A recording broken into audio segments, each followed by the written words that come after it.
publishers. Today we have a special treat. I am Shabri Prasad Singh, Festival Director, Gurgaon Literature Festival, and I am here to interview one of their most promising and most amazing authors, Mohit Chobey, the author of 1,000 Kilometers to Leadership. Now, this title doesn't do justice enough to the book. This title, Mohit, congratulations on the book first. Thanks for sharing. So this is a wonderful book. I was reading parts of it, and I want to read the full book, and then I will, write a review about it. Absolutely looking forward. Yes. So can you tell the audience a little bit about the book? Run us through the book. Sure, absolutely. So while I'm running through the book, trust me, it's not only for us. And the book is basically about the travails of life and to some extent corporate life. It is incidental that the canvas is of running, and specifically within running is the canvas of the longest, or rather the largest and the oldest ultra marathon in the world, called the Comrades Marathon. This happens in a town called Pietermaritzburg in South Africa, to a city, Durban, I think so many of us are aware of. It's a distance of approximately 90 kilometers, which is to be covered within 12 hours.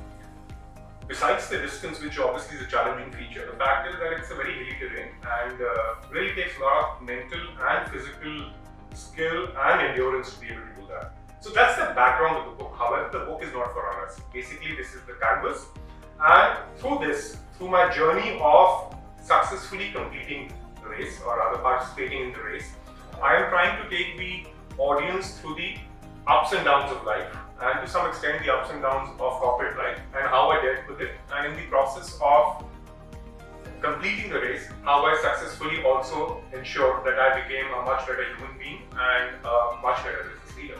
So that's what the book is about. Bravo.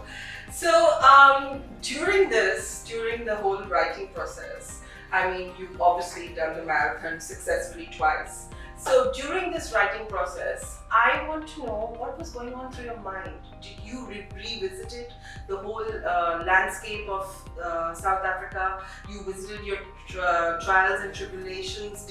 What kind of emotions invoked the writing invoked in you?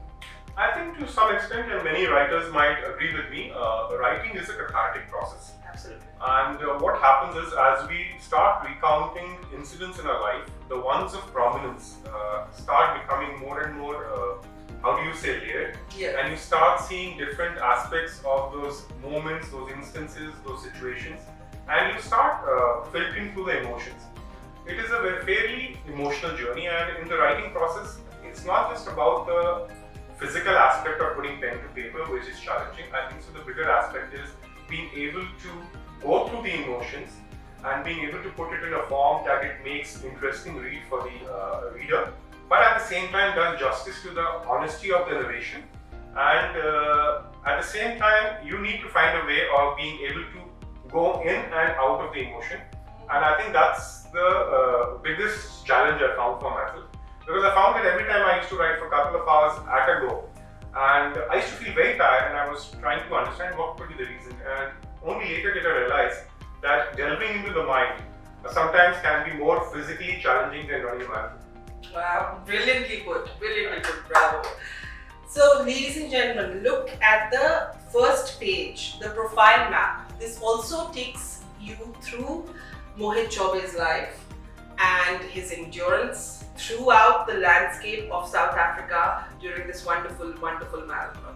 So take a look and pick up the book for sure, but let's delve a little deeper into Mohit Chobey's mind right now.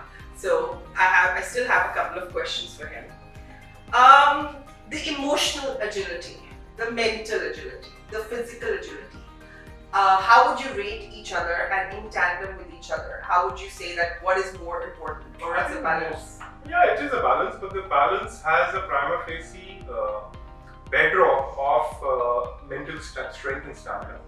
It is our ability and willingness to push those boundaries. Your physical enhancement or physical endurance or reshaping is merely a function of how well you are able to channelize the mental energies. More importantly, how often and how much are you willing to challenge your mind? Too often we get into patterns, and it's an aging process that we find patterns into our life, and that brings about simplicity in living it.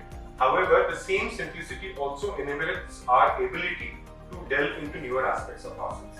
So for me, as I delved into my physical domain, into an athletic world, I also ended up delving into my mental thought process, and it unraveled different aspects of me, and that's what was the most fulfilling aspect. While it will be amazing to see more and more readers pick up the book and enjoy it as much as I've enjoyed writing it, but the sheer fact of being able to produce it and being able to live through my life journey for myself was fulfilling enough. Wow. So there you go, ladies and gentlemen. He had layered emotions during the writing process, and he had a layered experience during the actual process of delving into his mind. Often authors, as a mental health activist also myself, I feel that when we write our books, it is always cathartic for us, right? And we also experience a new dimension of our personality. I think that's what you were just explaining right now, that you figured this new dimension of your personality and you enjoyed being there. You know, you discovered, layers in your mind. Which also, what it does, besides opening up another facet of yourself, Yeah. the other facets of your personality start getting reviewed by a different lens in your mind. Yes. And there is a higher level of, transparency and visibility to the same, which surprisingly, in spite of all this layering, brings about something which is very surprising, but the fact is that it ends up bringing about simplicity in your thought process. So while you're doing all this delayering and you're going through all that and discovering new facets, eventually it brings about a simplicity of thought process. So do you think running is your therapy against corporate stress, corporate life? What is your takeaway from running, apart from the mental peace it gives you? So I think as an activity it started definitely with that. I think it started something for me to look forward to beyond my work, to look beyond my responsibilities, and I've been in a leadership assignment in the corporate world for more than a decade and a half. And I found that it was a great way of de-stressing. But as the years have evolved, I think running has become an integral part of my life. It is not something which I do, it is something which is what I've become. Yes. So I think that's where the beyond an activity to being an intrinsic part of your personality, I think that transformation has happened for me. And I find running as essential for me as breathing is. I often exclaim that for me, when I need to move into living beyond existing, I start running. Oh, lovely. Bravo. And you know what? This exercise, running, is a beautiful exercise. It challenges you in many, many, many levels. But it also brings about pheromones. Running brings about pheromones and gives the mind a little peace. So mentally also, this can be very, very therapeutic for, Absolutely. Yeah. So the physical aspects are very, very clearly articulated, and science supports the same. Also, science supports in the fact that the chemicals which are released in your brain gives you a feel-good factor, which means you are much more positive oriented towards handling life, towards managing life, towards looking at anything, and from a perspective in which the glass is half full, not half empty. So I think that's what it has done for me, and I think that's what it does for many, many other runners across the world. Maybe many of us have different ways of getting into that zone, but running is an easy one for me. Look, guys, this is healthier than going to the gym where you're stuck in the air-conditioned gym and you're doing a treadmill. I mean, I think running should be promoted by every youth of the country, right? Yeah, I think it's something which is intrinsic, and I don't know how many of us might be aware, but the fact that human beings thrive as such a successful species is simply because we were long-distance endurance runners. Absolutely. And it is scientifically proven that the reason we were able to be so successful was we could tire out our prey.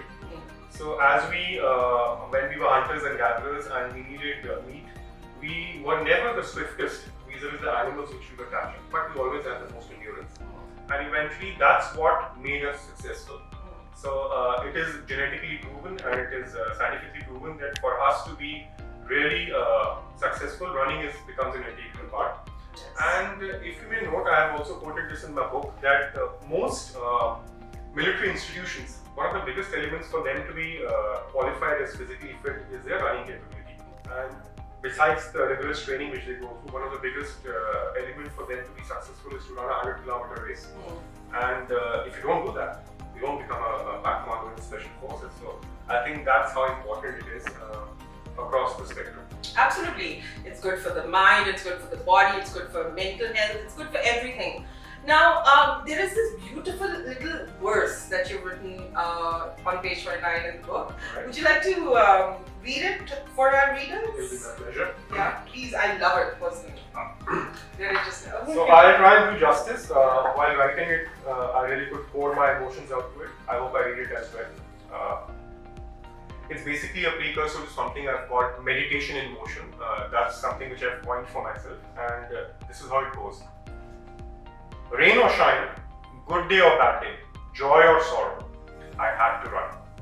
It made me feel alive, beyond just existing. When I run, I fly. I soar beyond my physical limitations. I experience each breath. I hear the sound of my heart beating in the rhythm of my legs. I experience each pore of my body. My cells come alive. My spirit soars and watches the world beneath with wonder and joy. I reach nirvana. So, I love it. Thank It's you. very touching and it's very nice. I see that you have a poet in you. I hope the writer does well enough. I'm sure poetry will come a bit later. But Yes. yes, I hope people find it as enjoyable. People will, and I'm going to read the whole book, give a review, and we will talk. In our next interview, ladies and gentlemen, I want to tell you that this is not just a one-time book. He is on his way to working through a series of books on this. So we're going to wait with bated breath on that. And until next time, this is Shabri Prasad Singh with our honored guest Mohit Chobey, and we say greetings, stay safe, stay cool. Thank you.